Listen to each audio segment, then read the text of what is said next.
kung wala ho kahit isa, bakit naman ho sasabihin ng presidente na meron ho kayo? Saan ho kaya nanggagaling yung ganitong kwento? Well, first, the reason is I struck a chord when I exposed his son as being a member of the triad, because that will expose the whole war on drugs as a sham. Okay, that's one. That's the primary motivation. Then the next one, they probably think that they can get away with it, because during the campaign, remember, they got away with so many fake news that his popularity was so high that people readily believed them. But this time, I'm going to prove them wrong. So once and for all, they would be exposed. And you are raising a challenge to the president as well, sir, to sign a waiver. Yes, precisely. And remember, I exposed his bank deposits running to more than 2 billion pesos. Since last year, he has yet to face that issue. I've been challenging him to write a waiver similarly, and if proven wrong, I'm going to resign immediately. And not only that, I'm going to walk in to any jail that he prefers. So it's that simple. Doon ka na maiiwan? Yes. Without even a trial? Without even a trial. I'll just walk in there.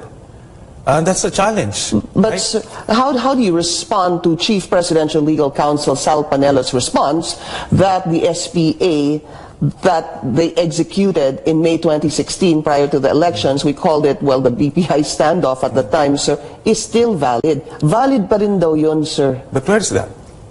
Does the media have a copy of that? No. That SPA was only given to him as the lawyer.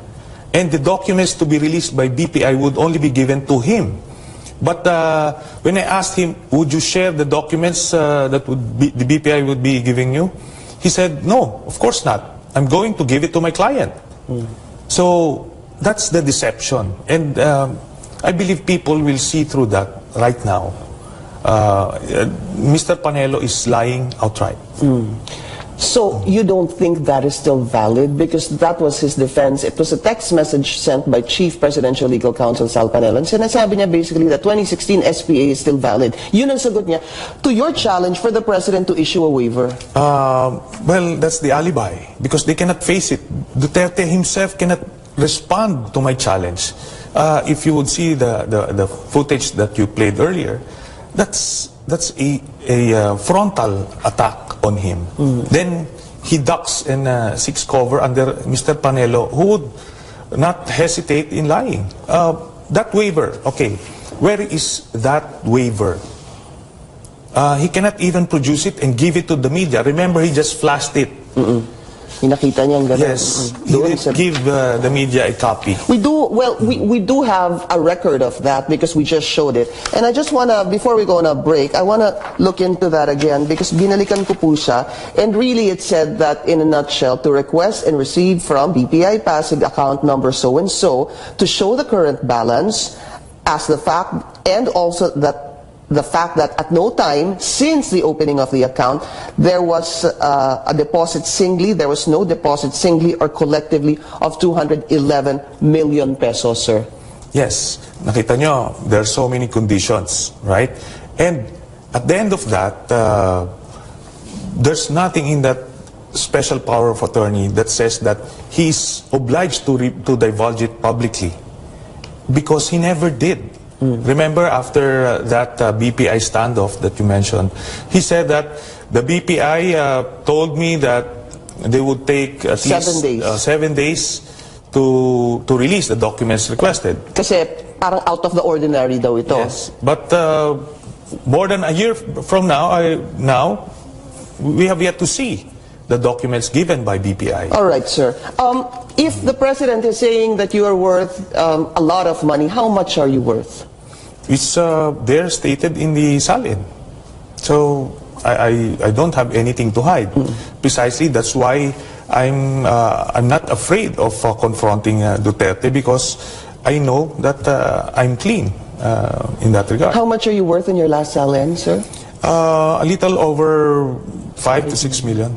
Are you still? Kasi I remember, sir, at some point kayo yung supposedly poorest senator.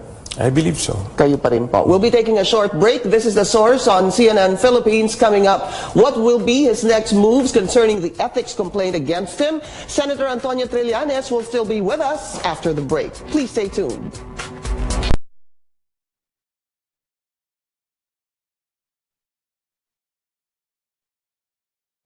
So, he never gave you a copy. Remember, you were inside BPI, you and Attorney Panelo at that time. He didn't furnish you a copy of that SPA. He never did. And in fact, that's at that point, I asked him in front of the BPI officials, Mr. Panelo, would you be giving me a copy of the documents that he would give you? No, no, definitely not. I'm the lawyer. The SPA was given to me, and I will give it to him.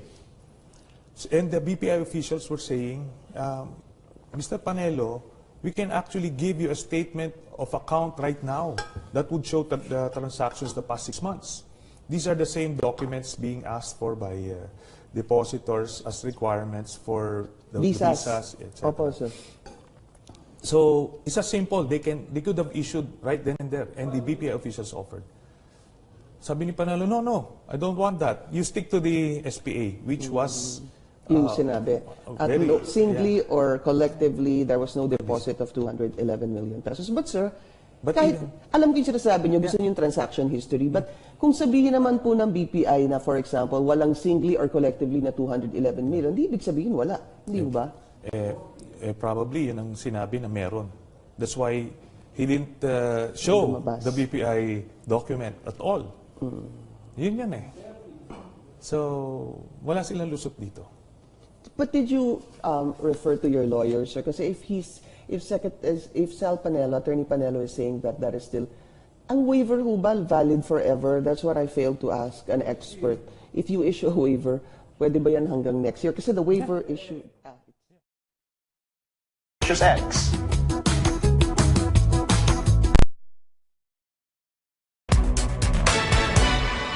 You're watching The Source on CNN Philippines. Our guest today, Senator Sonny Trillanes. Sir, local banks, dito po, if anybody asks you, are you willing to sign a waiver to look into your local bank accounts? Is that something you're also willing to do? Yes, the President should challenge me again for a specific bank that I have hidden millions or billions there.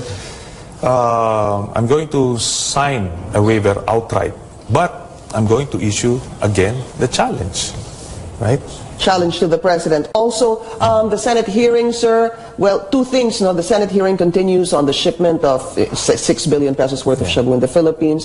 Vice Mayor Paolo Duterte showed up. Attorney Mans Carpio also showed up. Sir, what are your thoughts on that? Because you're saying, now you're alleging that he's part of a Chinese triad, that the Vice Mayor is part of a Chinese triad, sir. Yeah. Okay. During that hearing, I was able to show the links of Mr. Paolo Duterte to the key figures involved in the shabu shipment, from Mr. Kenneth Dong and Taguba, Small Abellera, and even Mr. Richard Chen's picture inside Malacanang, and Charlie Tan. All of these characters have links to Mr. Paolo Duterte. And that's the point. At that point, I tried to show to the public the links, the proof that Mr. Duterte, Paolo Duterte rather, is linked to the triad. And the proof that is the tattoo. There is a triad tattoo. This is not any ordinary tattoo. This is a specific one designed for the triad. It's similar to what we have here, the Guardian Brotherhood. The Guardians, they have this tattoo over here in the shoulder and in the hand. So it's similar to that. So that's where I was trying to show the evidence of that. The proof of that is tattooed. To you, it's simple, Senator. If that shows that particular tattoo, that automatically makes the Vice Mayor a member of this triad.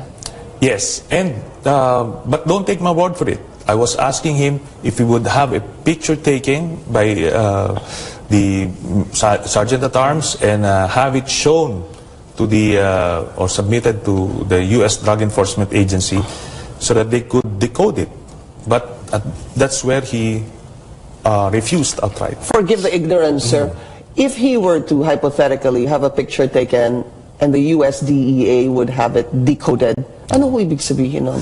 What's the USDEA gonna say? They're going to say that this particular tattoo belongs to this particular chapter of the triad, because there are so many chapters of triads. They have already broken down all of these things, so they would be the authority.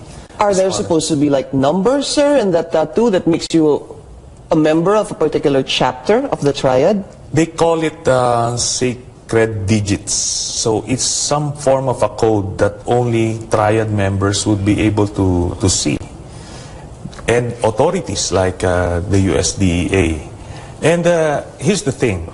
I made this very serious allegation to the face of Mr. Paulo Duterte. But in his fear of showing this triad tattoo, he even forgot to deny that he is a member of the triad. So that's on record. He never denied. How solid is your evidence on this, sir? Well, it showed in his behavior and the way he tried to